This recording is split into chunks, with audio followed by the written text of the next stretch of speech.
UPI से भुगतान आप भी करते होंगे निश्चित तौर पर। यूपीआई का जिस तरीके से विस्तार हुआ है, विकास हुआ है, उसमें आप भी पार्टिसिपेट करते होंगे, योगदान करते होंगे। तो अब ये खबर आपके लिए बहुत महत्वपूर्ण है।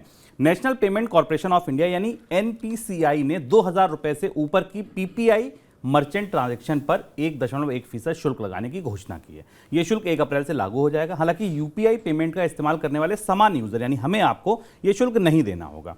सामान्य यूजर के लिए पहले की तरह ही यूपीआई की सर्विस पूरी तरह मुफ्त होगी। सर, फिर ये नई व्यवस्था है क्या, किस पर चार्ज लगेगा और इस पर असर क्या उपभोक्ताओं पर होगा?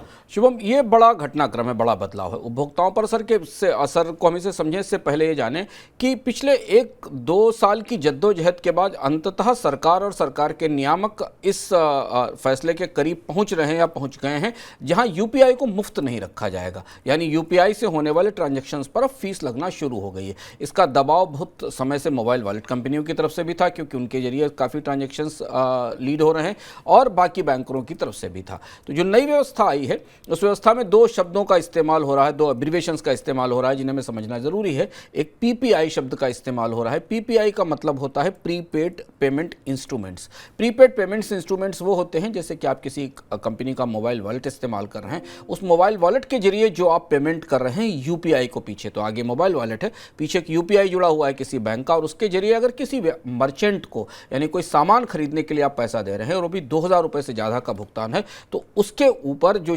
करीब करीब 1.1% का एक्स्ट्रा चार्ज लगेगा। इस बात की घोषणा एनपीसीएल ने इस बात का प्रस्ताव किया है, और ये चार्ज 1 अप्रैल से लागू होगा।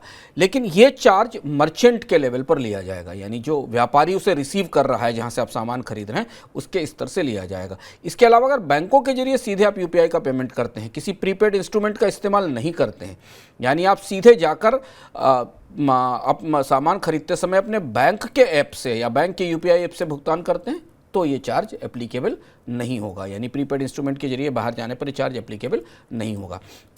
दूसरी और महत्वपूर्ण बात इसमें यह है कि इस व्यवस्था में फिलहाल कंज्यूमर्स पर, उपभोक्ताओं पर कोई चार्ज नहीं लगाया जा रहा है। तो एक तरह से ये मुफ्त रहेगा। बट एक पेच है इसमें।